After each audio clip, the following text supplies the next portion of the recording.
In today's farm report, pneumonia can be a death sentence to young calves if they're not kept dry.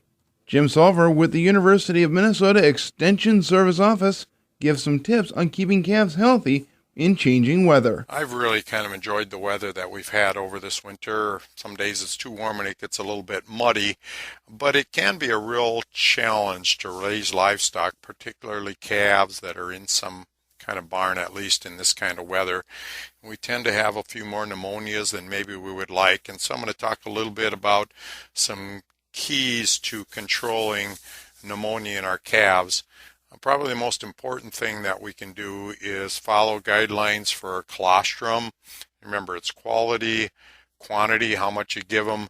Quickly get it into them fast, and then make sure it's clean when we get that into them. And the general recommendation has been, 3 to 4 quarts, really 4 quarts or a gallon of high quality colostrum, ideally within an hour after birth, but I think if you can get it in within the first 4 or 5 hours, you're in pretty good shape.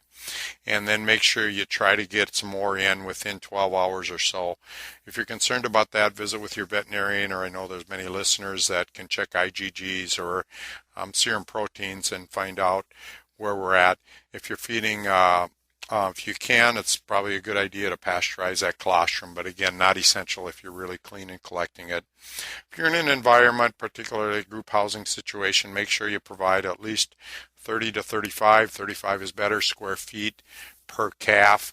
Make sure you keep that really well bedded. Provide deep bedding if we get cold weather again, so those calves can get down there and nest. The biggest challenge we have in this warm weather is just trying to keep that bedding dry. So make sure you keep plenty of bedding.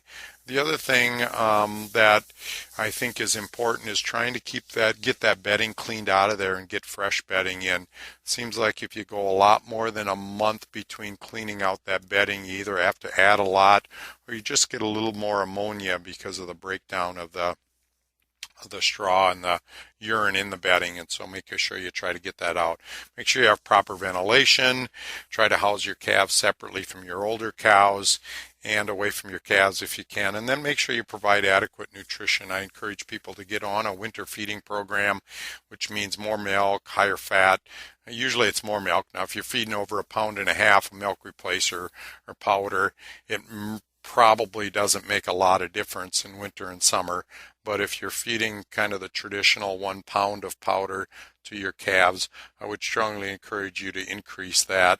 And many producers are going up to 1 3/4 to 2 pounds of powder, or that's, well over a gallon of milk or milk per day if you're feeding that, up to 2 gallons of milk. So I think that can really help our calves do well because it just provides a lot more energy in the winter when they really need it. This has been Jim Salfer with the University of Minnesota Extension in St. Cloud. The U.S. Department of Agriculture's Farm Service Agency would like to remind producers that the deadline to update yield history or reallocate base acres is set for February 27th. Farmers can contact their local Farm Service Agency for an appointment on how to do it or what their options are. For Morrison County, call 632-5477, extension 2. Planning a family business and keeping it running is important for many small producers. Jim Solver with the University of Minnesota Extension Service Office shares some tips to keep that business running smoothly. Talk about successful businesses, successful small businesses, really not Walmarts or the Kmarts or the Golden Plumps of the world, so more smaller businesses because we've got a lot of them. They really drive our economy. One of the scary things, I read the Fed Gazette a lot is the concern nationally, not just in Minnesota's following a national trend, that there's a lot less startup businesses than there has been over the last 20 years. And I think part of that is because it's just hard. It's really a challenge to make these small businesses work. And I'd just like to thank every single listener that's out there, whether they're a farmer, and most of those are, virtually all of them are small businesses, or if you own a small business on Main Street, because it's hard to pass those businesses from generation to generation. So I'm going to talk a little bit about that today. And when you look at the data, more than 70% of all businesses that are out there are small businesses. Again, we hear about Apple and we hear about Microsoft and we hear about Walmart, but in reality, when you count the number of businesses, most of them are really small family operated businesses, and I really do try to support those businesses. What are some of the keys to really making business succession pass on from one generation to the next, or to get multi-generations of families work together? Probably the most important thing that you see is communication. As I work with farm families, oftentimes there's just maybe could be better communication. And part of the challenge is that a lot of these are kind of touchy subjects. Who gets vacation when? How much time do you get off? But I think it's really important to have some of those discussions. I think one of the other thing is make sure you establish roles.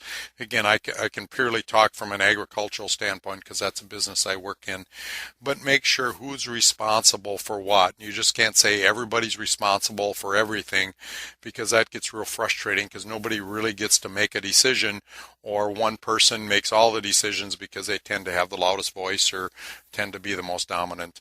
Make sure you keep really, really good records. I think it's important to run a family business as a business, and part of any good business is to keep really good data because it allows you to make good decisions. Avoid over or underpaying family members. Oftentimes I see this once in a while, a son or a daughter will go off to college and come home and they'll really end up being kind of a glorified hired man, either overpaid or underpaid. And I think both of those maybe are not wrong. Determine their responsibility and pay them what they're worth. And then don't hire unqualified relatives. Hear that a lot more now. It takes a lot of skills to manage a farm or another business. Make sure those people that want to come back, they're just don't have the right to come back. They've got to develop skills and really bring something back new and valuable to the business. This has been Jim Selfer with the University of Minnesota Extension in St.